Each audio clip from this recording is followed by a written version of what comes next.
The wind sweeping across the Mariana Islands on the afternoon of March 9, 1945, carried the heavy, suffocating scent of coral dust, crushed jungle flora, and high-octane aviation fuel. It was a hot, relentless breeze that offered no comfort to the thousands of mechanics, armorers, and flight crews moving like ants beneath the shadows of aluminum behemoths. The B-29 Superfortress was a marvel of human engineering, a silver leviathan designed to conquer the vast, unforgiving expanse of the Pacific Ocean.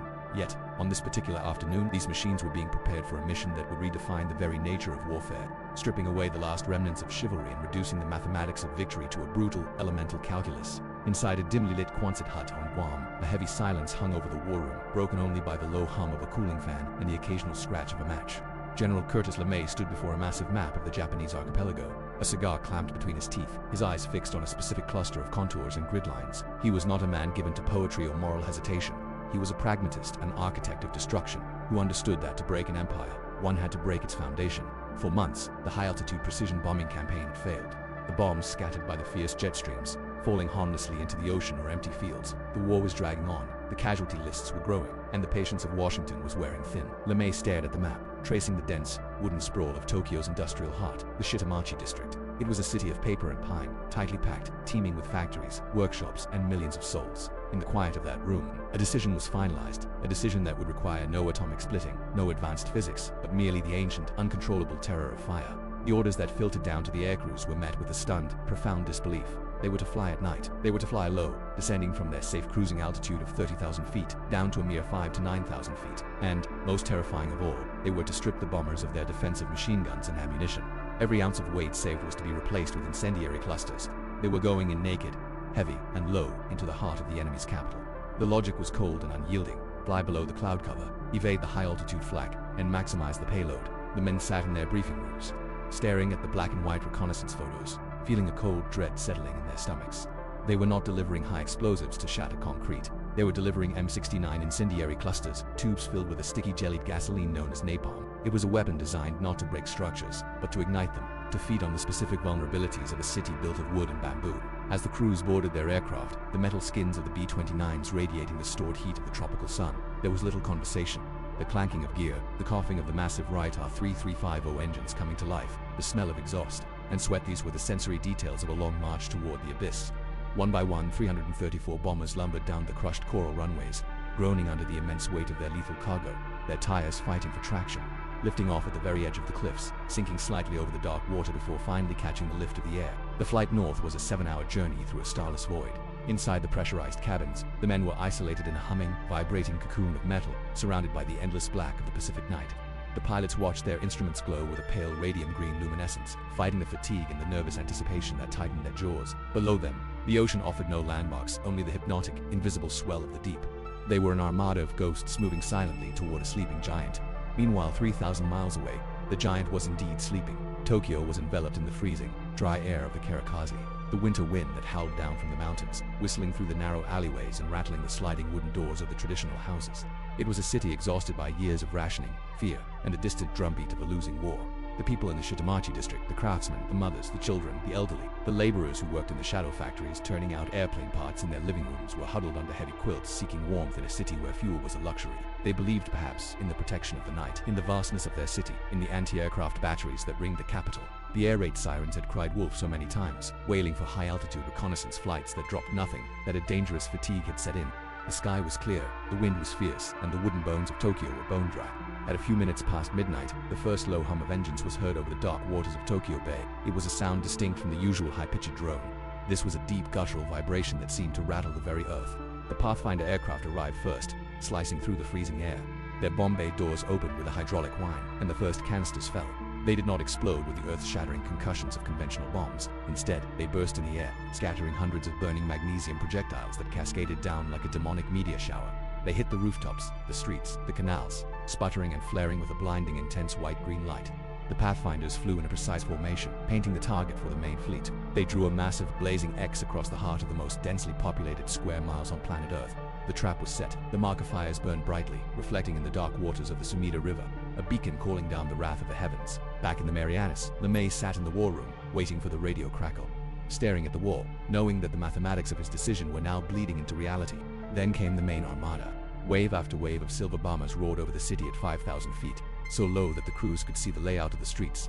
the glow of the fires, and soon, the microscopic frantic movements of the people below. The bomb bays opened again, and a rain of metal cylinders poured into the night sky.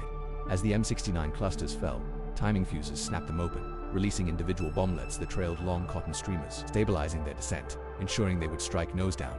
The sound of their falling was a terrifying rustle, like the tearing of an enormous silk sheet. When they hit the fragile roofs of the Japanese homes, they punched through the tiles and the thin wooden ceilings with a heavy, sickening thud. A split second later, a small explosive charge detonated, firing the jellied gasoline out of the tail of the tube like a flamethrower. The flaming napalm splattered against walls, tatami mats, paper screens, and human flesh. It stuck to whatever it touched, burning at over 1500 degrees Fahrenheit.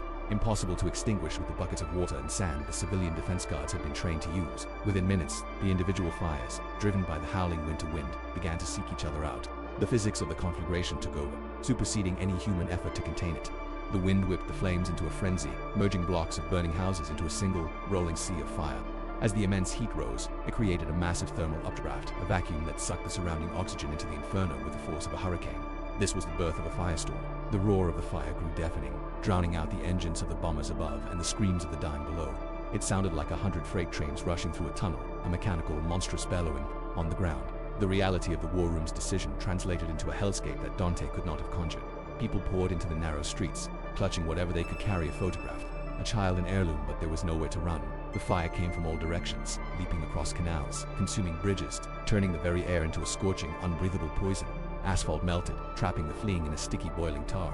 Glass shattered and rained down in deadly, glittering shards. The oxygen was sucked from the lungs of those running, causing them to collapse in asphyxiation before the flames even touched them. Families holding hands simply vaporized in the blinding white heat. Thousands rushed to the shallow canals and the Sumida River, plunging into the freezing water to escape the heat, only to realize too late that the intense thermal radiation from the burning banks was raising the water temperature. The canals began to boil. The water, meant to be salvation, became a scalding tomb. Above this unprecedented crucible of suffering, the B-29 crews experienced a horror of their own. The sheer kinetic energy of the firestorm created violent thermal drafts that shot upward into the freezing night.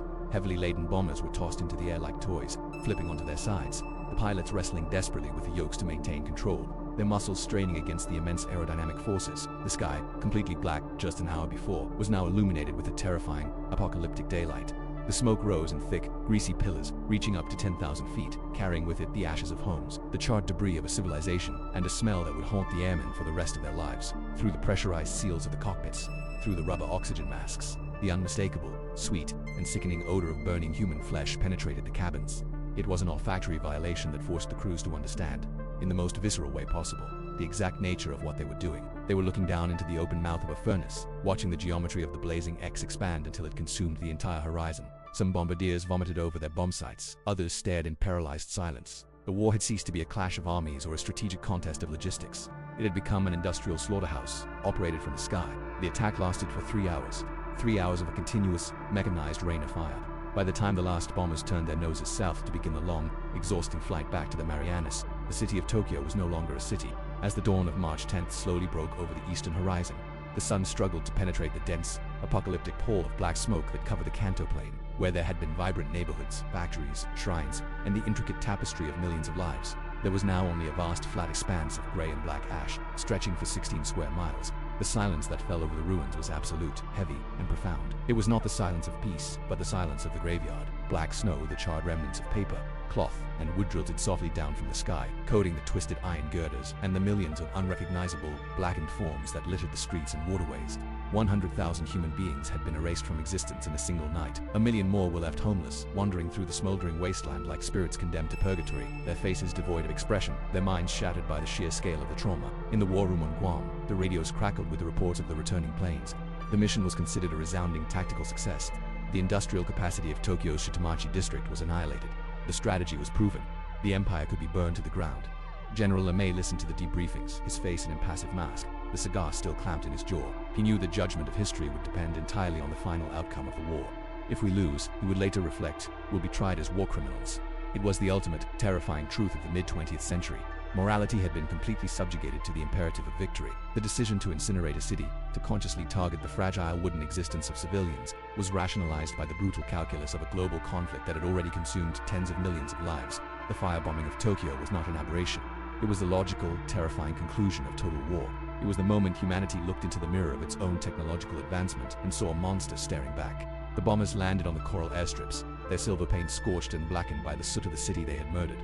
The crews disembarked, exhausted, their faces pale, avoiding each other's eyes. There was no celebration, no cheering, only a profound, crushing exhaustion and a lingering scent of ash that clung to their flight suits. They had survived the night. They had completed the mission. But a part of their humanity had been left behind in the thermal updrafts over the Sumida River. The war would rage on for another 5 months. The skies of Japan would burn again and again, culminating in the blinding, world-altering flashes of Hiroshima and Nagasaki. Yet, the precedent of absolute destruction, the willingness to cross the threshold into mass, calculated annihilation, was sealed on that windy night in March. The ashes of Tokyo eventually settled, blending with the soil, a silent, tragic testament to the price of power, the fragility of civilization, and the dark, unending capacity of the human heart to justify the unjustifiable in the name of peace.